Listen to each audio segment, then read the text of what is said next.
Salut à tous, c'est Julien Ponce et bienvenue dans cette vidéo de présentation des nouveautés de Photoshop CC 2022. On est le 26 octobre et c'est le lancement de l'Adobe Max pour quelques jours. Évidemment, comme chaque premier jour d'Adobe Max, c'est aussi le moment où toutes les nouvelles versions des logiciels sont publiées. Et évidemment, nous avons une nouvelle version de Photoshop. Vous allez me retrouver pour environ une demi-heure pour couvrir les nouveautés. Je vous invite à ne pas plus attendre et à passer tout de suite à la prochaine vidéo où on commence à voir ce qui a été amélioré dans la sélection d'objets. A tout de suite. Salut à tous, bienvenue dans cette vidéo. On va parler des nouveautés de Photoshop CC 2022 qui est sorti aujourd'hui, le 26 octobre 2021. Donc c'est numéroté 2022, comme d'habitude, c'est le jour de l'Adobe Max que les nouvelles versions sortent. Alors évidemment, il y a eu des mises à jour dans l'année, mais là on va se concentrer vraiment sur ce qui fait la nouveauté. En ce mois d'octobre, il n'y a pas énormément de nouveautés. Vous savez que maintenant, depuis que le Creative Cloud est sorti, il y a des nouveautés un peu toute l'année qui sont distillées un peu par trimestre, mais il y a quand même des trucs vraiment sympas dans cette version d'octobre qui vient de sortir, notamment au niveau de la sélection d'objets, donc qui a été grandement améliorée ces derniers temps. Donc quand on clique ici, on va se retrouver sur le tiroir de sélection d'objets, sélection rapide et magique qui sont là depuis longtemps, mais la sélection d'objets maintenant, en fait, quand je vais aller sur le canevas, vous le voyez juste au survol, va me donner, c'est un peu du voodoo quand même, hein, mais va me donner des sélections. Alors, je vous ai choisi une photo, encore une fois, pour ceux qui ne me connaissent pas, mais je suis pas là pour faire le marketing d'Adobe à 300%, donc en gros, je vous montre les nouveaux outils avec leurs limites. Il est évident que ce soir sur scène, quand on va vous montrer ce truc-là, si d'ailleurs ça va être montré, on va choisir une photo où ça va être ultra spectaculaire. Là, vous voyez que par exemple, il se plante, c'est-à-dire que quand je survole, il prend aussi le visage de cette personne, alors même que quand je survole cette personne, il me prend pas le reste, donc c'est assez curieux qu'il y ait une confusion entre les deux, mais ça fait quand même un bon job pour aller vite, mais voilà, on n'est pas encore dans la science-fiction. Donc dès que je survole et que je clique, je vais avoir une sélection. Et si maintenant on vient à faire le masque, alors ça va être un petit peu curieux pour ce personnage parce qu'il va lui manquer les bras, mais quand on va zoomer, donc on va faire un petit coup de Alt roulette, et qu'on va aller vers là, on va voir évidemment qu'il y a des résidus au niveau de la sélection. Donc c'est bien pour mettre le pied à l'étrier, comme on dit, mais c'est pas ça qui va évidemment complètement bouleverser l'infographie moderne, faut pas non plus exagérer. C'est pareil évidemment pour les cheveux, quand on va survoler, on va attendre ici qu'il fasse l'analyse de l'image, mais quand je vais survoler, que je vais avoir des cheveux, évidemment la sélection risque de pas être parfaite, et ça c'est normal, vous imaginez ici le travail que ça demande. Donc on va mettre un masque, et vous voyez que voilà, par exemple ici, on n'a pas pris par exemple le sol. Donc je peux faire un moins, c'est-à-dire quand je clique ici, je vais pouvoir lui donner une sélection, lui dire un autre objet à soustraire. Le problème c'est que là en mode objet, si je soustrais, il détecte pas que c'est un trou, il faudrait que j'enlève un autre objet. Je peux faire un shift par contre, et vous voyez que quand je fais shift, j'ai ici le petit plus, et s'il y a un truc qui s'affiche en bleu, alors là par contre, il me prend tout l'objet quand je fais shift. Et si je fais moins, effectivement là aussi je peux enlever un objet. Mais si maintenant je veux raffiner la sélection, il faut que je prenne un autre outil de sélection. Donc je peux prendre le lasso, je peux prendre la baguette magique, je peux prendre ce que je veux. Donc faites attention à ça, c'est pas non plus complètement miraculeux. Je tiens vraiment à chaque fois à attirer votre attention sur les avancées du logiciel, moins le discours marketing qui laisserait l'impression que les trucs se font tout seuls, que ça fait le café, que c'est genre infaillible, quoi. Donc c'est cool, ça va plus vite, ça a été amélioré.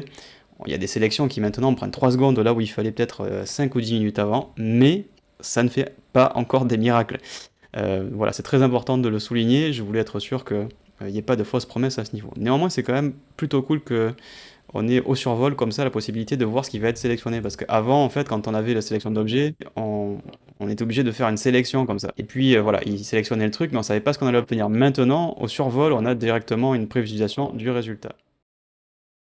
Alors parmi les autres nouveautés, on trouve une meilleure compatibilité à l'import depuis le presse-papier sur Illustrator. Donc dans Illustrator, si je prends par exemple un logo, donc au hasard le mien, qui est constitué, vous le voyez sur la droite, de plusieurs formes. Donc évidemment, il y a deux typos, il y a mon logo qui est considéré comme un groupe à juste titre puisqu'il y a deux tracés, et enfin un petit fond rouge. Donc si je fais un copier de ce truc-là et que je vais dans Photoshop et que je fais un coller, j'ai maintenant une nouvelle option qui est ici, qui s'appelle calque avec un petit i. Et vous voyez ici, il me dit voilà, conserver les attributs Illustrator, la structure de calque et le positionnement relatif. Donc avant on n'avait que les 4 d'en dessous, donc quand je mettais objet dynamique, je pouvais ajouter la bibliothèque, donc qui partait sur le cloud pour retrouver mes objets sur le cloud, Ici, je vais cliquer sur OK et j'avais la possibilité de changer la taille. Et c'était quand même du vectoriel, évidemment. Donc si je fais un CTRL-T, je peux mettre tout petit, vous voyez, re-CTRL-T et le mettre très gros. On est en vectoriel, c'était un objet dynamique vectoriel. Si je double-clique là-dessus, c'est Illustrator qui s'ouvre pour faire l'édition. Donc ça, c'est ce qu'on avait avant. Maintenant, si je clique sur calque et que je vais sur OK, je vais aussi avoir le même résultat, mais maintenant, j'ai des calques vectoriels qui se retrouvent dans Photoshop.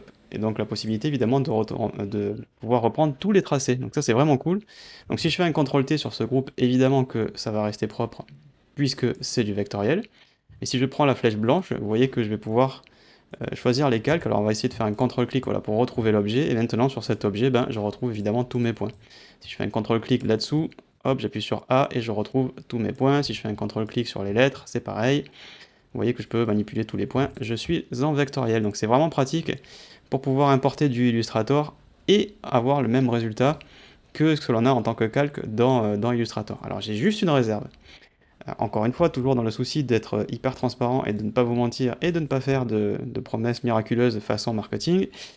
En tout cas, marketing, on va dire abusé, parce qu'évidemment c'est un mal nécessaire le marketing. En fait, là, j'ai un peu triché, j'ai vectorisé mes typos avant. En fait, quand je prends ces typos, alors c'est une typo qui est en plus installée sur le système, c'est Bebas, qui est disponible en plus sur Google. Donc il n'y a rien de vraiment spécial avec cette typo, mais si maintenant je fais un copier et que je vais dans Photoshop et que je colle et que je prends calque, que je clique sur OK, et ben là j'ai un petit avertissement qui me dit ah, alors attention, dans ce que tu me donnes à manger, il y a un truc qui va être pixelisé. Donc sous-entendu, ça sera pas du vectoriel. Je vais cliquer sur continuer, je vais grossir, et là vous allez tout de suite voir le contenu qui n'a pas été vectorisé. On valide. Évidemment, les deux typos n'ont pas du tout été prises en vectoriel. Alors, est-ce que c'est un bug? Est-ce que c'est une fonctionnalité? J'ai pas vu d'informations à ce niveau. Je vois pas pourquoi ça ne pourrait pas se retranscrire dans Photoshop. En fait, j'ai un soupçon, c'est que les moteurs de typo entre Photoshop et Illustrator sont peut-être pas parfaitement unifiés, ce qui fait qu'en fait, on n'a pas vraiment la garantie, quand on prend un texte qui est formaté dans Illustrator en tant que calque de texte, qu'il arrive avec les mêmes propriétés. Donc la seule façon de garder un texte vectoriel, c'est de le vectoriser avant, c'est-à-dire de prendre le calque ici, de faire un clic droit et de dire vectoriser. Naturellement, vous perdez le caractère éditable du texte, ce n'est plus un calque de texte, c'est en fait tout simplement les tracés de la typo, mais au moins quand vous arrivez dans Photoshop, ce sera préservé en vectoriel. Je pense que c'est ça le truc en fait, c'est que les deux moteurs de texte ne sont pas identiques et il pourrait y avoir des... Voilà, ils ne peuvent pas garantir qu'un calque de texte Illustrator puisse se retranscrire à 100% dans celui de Photoshop. Donc ils préfèrent en gros ne pas vectoriser et dire bah ça on le pixelise. Bon, je trouve ça un peu abrupt et c'est un peu dommage, quitte à faire cette fonction, de pas aller jusqu'au bout, mais en tout cas je suis à peu près certain que soit c'est un cas particulier par rapport à cette typo, ce dont je doute, soit en fait ça va être amélioré très rapidement dans les mises à jour futures. En attendant, c'est quand même vraiment cool. Je vous ai évidemment monté un cas particulier parce que j'aime bien chercher la petite bête et que je veux être sûr que tout le monde comprend les limites de l'outil, mais ça permet déjà de quand même prendre des logos et de pouvoir récupérer toutes les formes et tout, donc c'est quand même vraiment pratique. Alors on va voir les trois nouveaux Neural Filters qui sont disponibles. On va dans Filtre et puis Neural Filters et on va trouver ici, comme l'an dernier en fait, deux nouveaux filtres que l'on peut activer et il faut d'abord les télécharger. Vous voyez ici j'ai le petit truc nouveau. Avant j'avais un petit nuage, il fallait juste les télécharger. Et on a par exemple mix de paysages. Alors mix de paysages c'est assez fou quand même parce que vous allez prendre votre photo ici, vous allez lui dire de la mélanger avec un paysage que vous avez ici, ou personnalisé évidemment, où on va pouvoir évidemment choisir sa propre photo. Donc je l'active, mix de paysage, personnalisé, et je vais choisir une autre image de l'ordinateur, prendre le petit dossier, et je vais prendre, alors je vais regarder ce que j'ai en stock, donc ça c'est celle que je viens de choisir, et voilà, on va prendre ça par exemple, donc c'est quand même, les deux sont vraiment très différentes, on va mettre utiliser cette image. Et le traitement se fait sur l'appareil, et vous allez voir le résultat. Donc on a un ciel, des montagnes et un champ au premier plan, mais c'est pas du tout les mêmes couleurs, c'est pas du tout la même ambiance. On va essayer évidemment avec parmi les trucs que nous donne Adobe. Vous voyez que ici je suis sur un Mac M1, je suis en train d'enregistrer sur un écran en 4K, et vous voyez ici qu'il m'a colorié l'image vraiment en fonction. Il n'y a pas l'arbre, il n'a pas fait un copier-coller, donc c'est quand même assez dingue. On va être dans paramètres prédéfinis, et on va prendre par exemple autre chose, on va mettre un truc un peu plus verdoyant avec des montagnes au fond qui sont un peu enneigées. Alors je trouve ça impressionnant et en même temps je bon, je sais pas à quel point c'est vraiment utile, quoi. C'est-à-dire que les effets spéciaux au cinéma, clairement, ils vont continuer à faire des trucs photoréalistes avec des méthodes beaucoup plus complexes que ça pour qu'on puisse y croire. Maintenant, peut-être que pour faire quelques trucs rapidement, je sais pas, sur des brochures où on n'a pas beaucoup de temps, ok, pourquoi pas. Pareil sur le web au format vignette où on voit pas beaucoup les infos. Je pense que là, si on zoome, on va finir par bien voir quand même que le détourage est pas tip top, etc., quoi. Que c'est pas, voilà, et là par exemple, c'est un peu bizarre ce qui se passe là-bas. Donc je vais dire, je cherche la petite bête, mais voilà, il faut pas non plus complètement s'emballer. Ça reste quand même, pour un truc qui se fait en 1 minute, assez impressionnant. C'est un peu le wow effect comme on dit, mais bon après voilà, il faut voir est-ce que c'est vraiment utile et à qui ça va servir, quoi. Je pense que ce serait intéressant d'avoir un vrai breakdown comme on dit, si vous me passez l'expression du mot anglais, en fait de comment il a fait au niveau des calques, c'est-à-dire s'il y avait moyen d'ajouter les calques de réglage, les masques, etc. Ce serait pas mal. Donc là par exemple quand je mixe un peu les deux, c'est déjà un peu plus intéressant. Et on va cliquer sur OK, vous voyez que je peux sortir sur un nouveau calque, un calque actif ou un filtre dynamique. Et en fait, tout ce que je fais là est encapsulé dans une seule opération qui est considérée comme un filtre de Neural Filter. Si je clique sur OK, en fait, ce que ça fait, c'est que ça ajoute sur mon calque courant une opération Neural Filter. Et si je la désactive, je reviens à mon image d'origine. Ce qui aurait été génial, c'est que ce truc-là balance de l'intelligence artificielle, nous fait une modif pour nous, mais avec des calques de réglage, avec des masques, comme s'il y avait un humain qui l'avait fait lui-même, et qu'on puisse repasser derrière ces trucs-là. Alors là, par contre, j'aurais dit, ouais, ok, effectivement, c'est assez impressionnant. Mais vu que c'est une seule opération encapsulée, bon, c'est un petit côté binaire, quoi. Donc, grâce quand même au filtre dynamique, je peux toujours revenir dessus, et pouvoir éventuellement changer les réglages, mais si jamais il se plante sur le détourage, comme par exemple là-bas, vous voyez que c'est un petit peu bizarre ce qui se passe sur cette montagne, bah, j'ai pas vraiment de façon de lui dire ou de revenir dessus, quoi. Je ne peux pas altérer le photomontage qu'il m'a fait en un coup de Neural Filters. Alors l'autre nouveau filtre, c'est le transfert de couleurs. Donc on va aller dans Filtre, Neural Filter, et on va toujours utiliser les deux paysages. Donc transfert de couleurs, hop, on l'active. Et donc j'ai cette photo de paysage, je peux lui dire de prendre les couleurs d'un autre paysage, par exemple, et ça reprend vraiment l'étalo de l'image ou les couleurs de l'image. C'est pas seulement que l'étalonnage, c'est aussi l'ensemble des couleurs. Donc évidemment ça marche particulièrement bien quand c'est des images de même nature. Là par exemple j'ai des plumes bleues, ça récupère bien l'ambiance, mais ça, voilà, il y a quand même pas mal de banding qui se produit. Donc ok, je suis sur un JPEG en 8 bits, si j'étais sur un fichier issu d'un fichier brut, ce serait quand même peut-être moins destructif, mais donc il fait un bon boulot. Par contre, évidemment, pour que ça marche bien, il faut prendre des trucs qui sont de même nature. On va juste, pour la blague, récupérer notre paysage. Donc sur l'ordi, c'était à chaque fois voilà, celui-là, tac, et on va lui dire voilà, de transférer. Et là, vous voyez que par exemple, sur une image qui contient des trucs très très vifs comme ça, alors là, je vois ce qui se passe, hein, il m'a fait en gros une courbe de transfert dégradée. On peut lui dire conserver la luminance, voilà, pour éviter quand même ces effets où la lumière est tellement forte sur l'image qu'on lui donne en référence qu'il applique un truc qui est complètement fou. Donc si jamais ça donne des résultats où c'est le grand écart, vous pouvez conserver la luminance. Et ensuite, on va pouvoir lui dire de faire un TSL.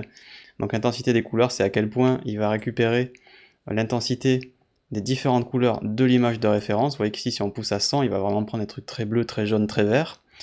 Et ensuite, on a simplement un outil correctif, TSL, donc en gros on peut désaturer le résultat, on peut faire varier la roue chromatique du résultat, et on peut changer la luminosité. C'est comme si on faisait un CTRL-U, un temps de saturation juste après. Mais c'est vrai que de base, ça donne des trucs qui peuvent être assez intéressants, notamment si vous avez encore une fois choisi des sujets qui se ressemblent, que vous avez différents moments de la journée, par exemple différentes ambiances colorées entre un matin et un coucher de soleil, et il va plus ou moins automatiquement vous uniformiser le résultat.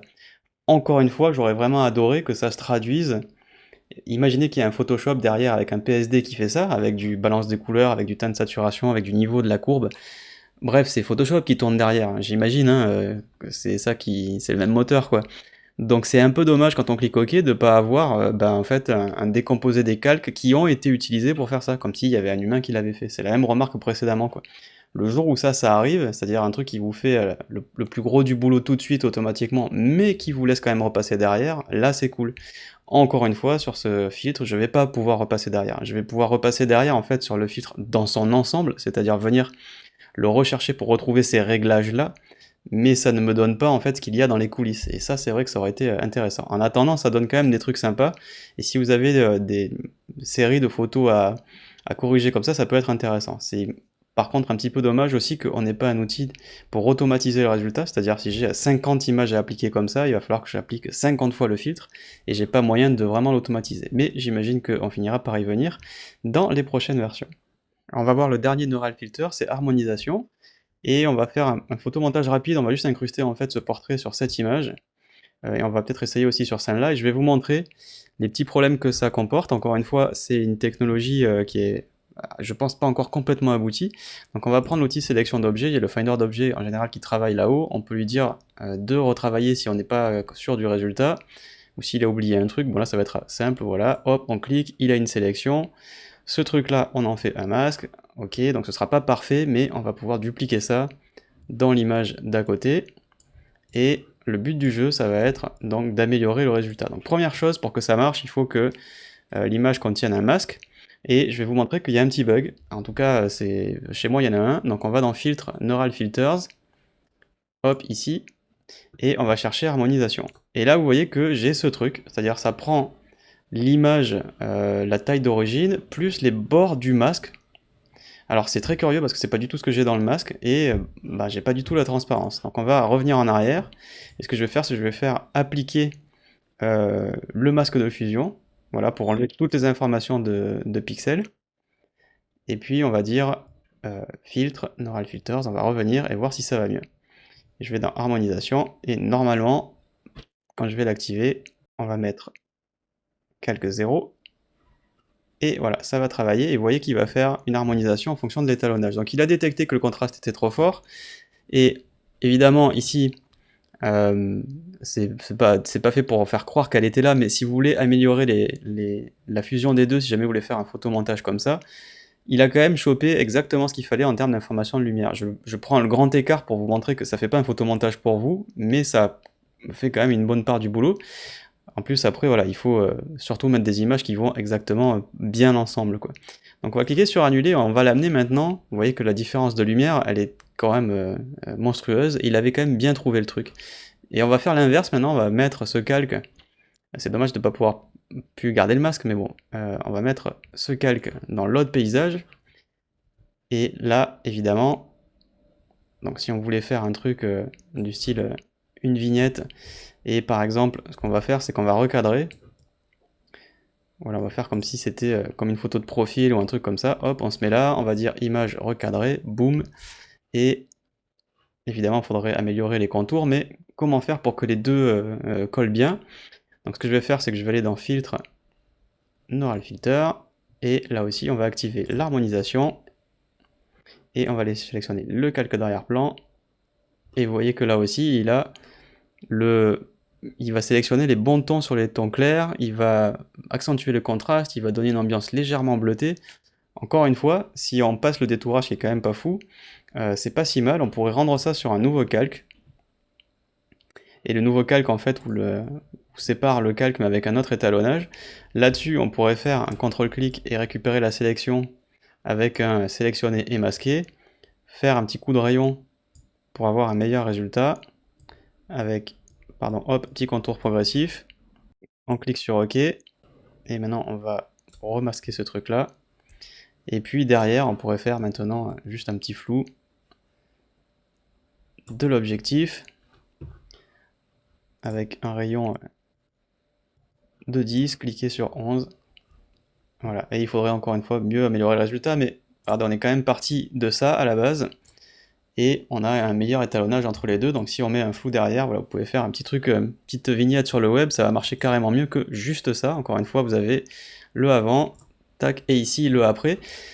Pour faire le premier gros effort, on va dire, sur un étalo, c'est pas mal, ça vous donne quand même une bonne idée de comment ça fonctionne. Donc ça, ce truc-là, déjà, je suis un peu plus convaincu.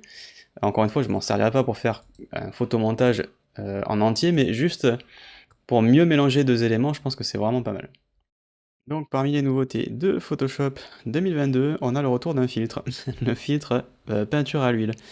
Bon, je vais être honnête, je pense pas que ce soit la méga priorité de l'année de faire revenir le filtre peinture à l'huile, mais néanmoins s'il y en a parmi vous qui comptaient dessus ou qui l'utilisaient avant et qui déploraient sa disparition, eh bien vous pouvez le trouver maintenant dans filtre esthétique et vous avez peinture à l'huile.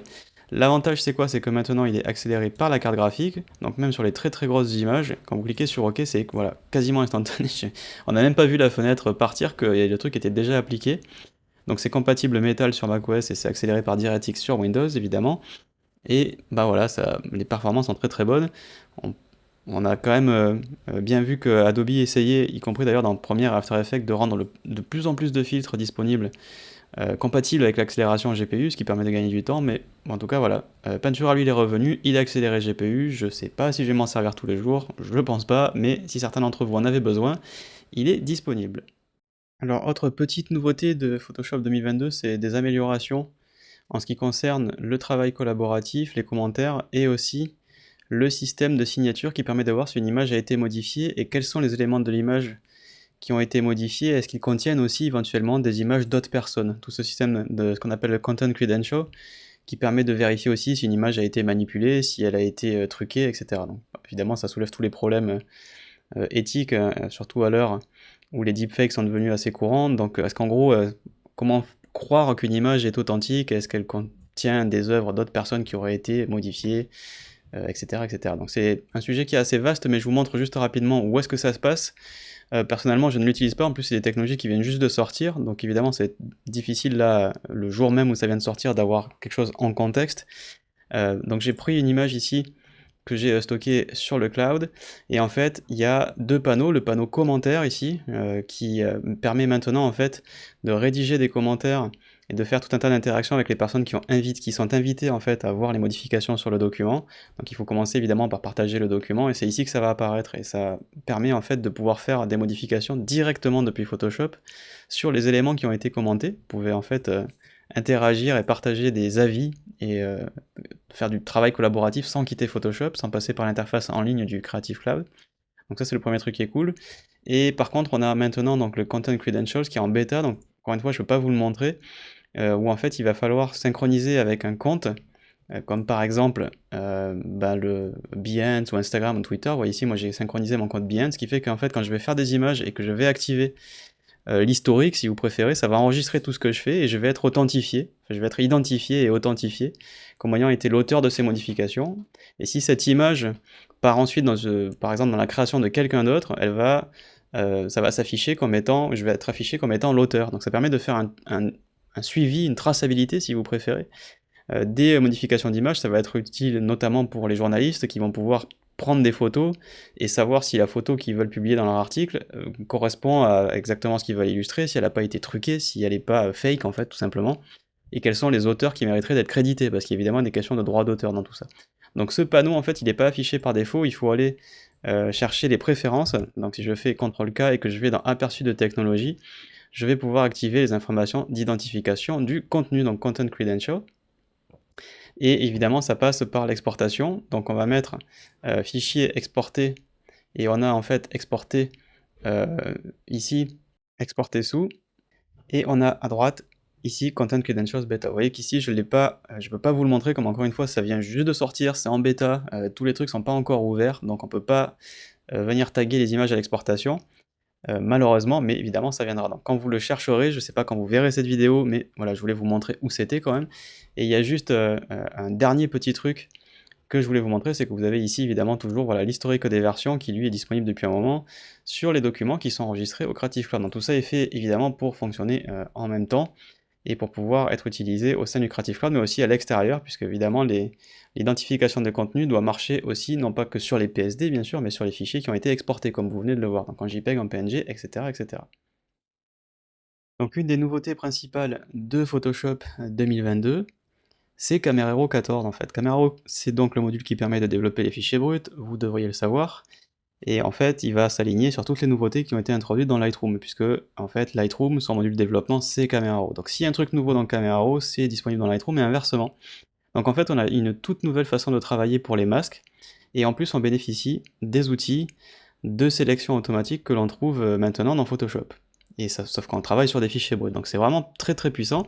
Alors comme là je viens juste de réinitialiser mes préférences parce que je viens de réinstaller Photoshop pour avoir la dernière version, je vais penser à aller dans mes options de production, flux de production, de workflow, ça n'a jamais été traduit d'ailleurs ce truc là, et je vais bien penser à mettre 16 bits par couche pour évidemment quand je vais passer dans Photoshop ensuite, être sûr de préserver toutes mes données. C'est pas vraiment intéressant de faire de la retouche sur un fichier brut pour passer en 8 bits derrière. Alors, ça c'était juste un petit aparté, donc maintenant quand je vais sur la droite, donc l'interface de Camera a changé depuis maintenant un peu plus d'1 an, on a les réglages qui s'affichent de haut en bas comme dans Lightroom et dans le même ordre que Lightroom, donc ça c'est vraiment cool. On n'a plus le système d'onglet depuis un petit moment, donc là aussi pour ceux qui utilisent les deux c'est un peu plus facile de s'y retrouver.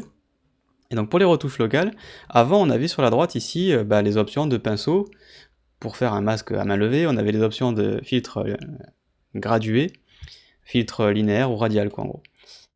Donc maintenant j'ai juste un seul bouton pour tout ça, et ça s'appelle masquage. Alors masquage, on va créer un nouveau masque en mettant par exemple sélectionner le ciel. Vous voyez que maintenant on a sélectionné un sujet, donc si vous avez regardé les autres vidéos sur les nouveautés de Photoshop, vous avez vu qu'on peut sélectionner des sujets très rapidement, et on a maintenant aussi sélectionné le ciel. Donc ces technologies arrivent maintenant dans Camera Raw, et donc évidemment aussi dans Lightroom.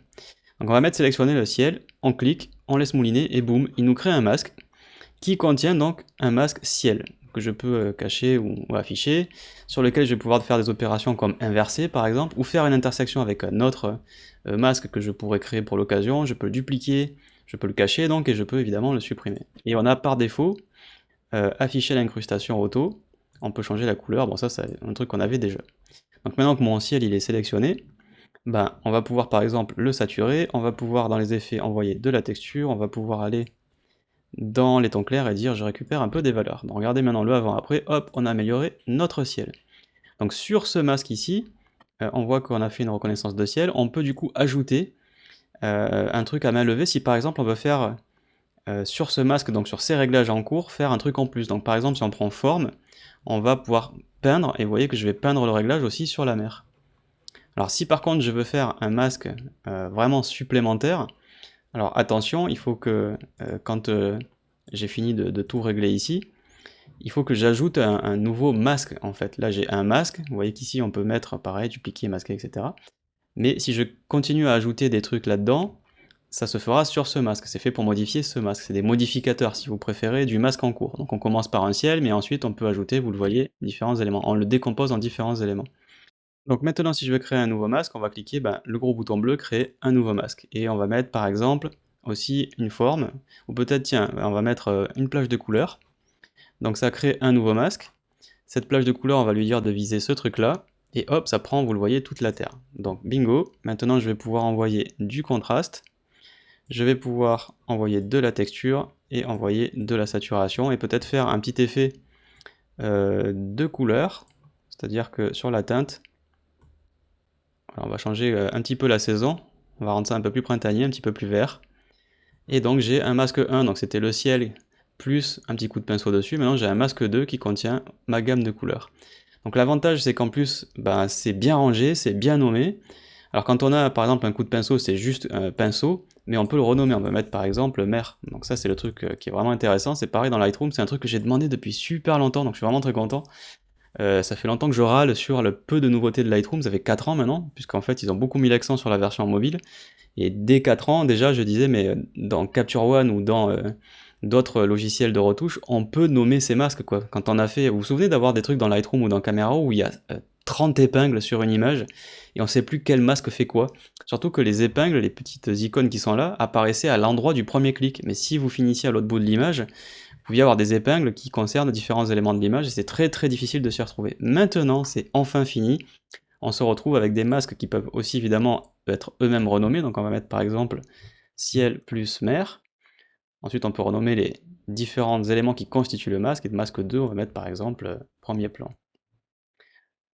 Donc c'est vraiment un nouveau flux de travail, il va falloir s'habituer un petit peu, mais vraiment, je pense qu'on y gagne beaucoup, ça rend les retouches beaucoup plus claires, et surtout on bénéficie de technologies qui sont vraiment cool, comme la sélection du ciel, ou la sélection d'un sujet. Donc là si je clique sur terminer, on va valider le résultat, j'ai évidemment un petit fichier qui va être ajouté, le fichier ACR, qui contient en fait évidemment les réglages que je pourrais retrouver ensuite quand je vais le réouvrir. Si je perds ce fichier ACR, attention évidemment, on va perdre les réglages qu'on a fait. Donc si je vais maintenant, si je remonte un petit peu, et que j'essaye de trouver, alors je suis dans un catalogue Lightroom là pour pouvoir retrouver mes photos, mais ça me permet en fait de voir d'un coup d'œil les éléments que j'utilise, et donc par exemple, on pourrait revenir par là, et essayer de faire une sélection de la statue par exemple. Donc on va faire un clic droit, on va mettre afficher dans le Finder, et cette image on va la glisser dans Photoshop pour l'ouvrir dans Camera Raw. Donc je vais zoomer, et on va aller chercher donc créer un nouveau masque, on va mettre sélectionner un sujet. Donc ici il fait une analyse de l'image, et boum, c'est quand même assez impressionnant. Il a trouvé tout de suite le sujet au premier plan, qui en plus est dans la zone de netteté. Il a fait un détourage qui est quand même pas si mal. Donc si je veux améliorer ce masque, on va prendre soustraction avec la forme, pour lui dire voilà, il y a des trucs que je veux enlever là-dedans, et on va évidemment pouvoir soustraire. Tac. On va faire, je suis en train de regarder pas de match case automatique, donc non c'est bon, hop, on passe au-dessus, on passe au-dessus. Et puis le reste, il faudrait évidemment éviter de prendre tout ce qu'on trouve là dans le au milieu. Alors, je vais peut-être zoomer un peu fort, hop, voilà, donc notre pinceau au moins il est là. Et là-dedans, si je prends un masquage automatique, on va peindre dans ce truc. J'ai un flux qui est pas ouf, donc voilà, je me disais aussi, ça prend un petit peu de temps, on va baisser la taille de la brosse, et voilà, le masque automatique, on longe le bord, et vous avez vu, on a sélectionné, hop, la statue d'un coup, et maintenant on peut soustraire pour améliorer le résultat. Donc ça c'est vraiment cool. Tac, et tac. Et puis, bon, on peut s'enlever les fleurs si vous voulez. Tac. Donc on peut vraiment maintenant, alors vous voyez qu'à chaque fois que je clique, et ça c'est peut-être un petit peu embêtant, mais le panneau masque se cache pour éviter d'être au milieu. Ça part d'un bon sentiment, mais ça peut clignoter un peu, ça peut être un peu dérangeant peut-être.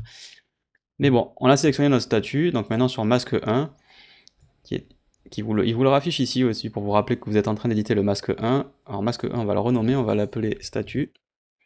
Tac. Et on va dire que on va enlever l'incrustation et on va l'éclairer un peu, notre statue. Vous voyez qu'elle n'était pas très bien exposée. Voilà, là ça va mieux.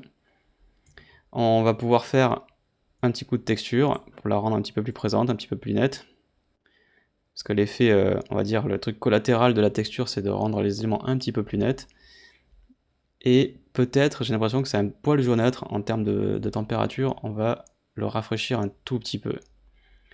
Et voilà, j'ai fait un masque sur la statue, vous voyez, le avant et le après. Il m'a sélectionné le sujet tout seul, j'ai juste raffiné avec le pinceau, et voilà, j'ai fait une belle retouche locale, vraiment très très facilement, quoi.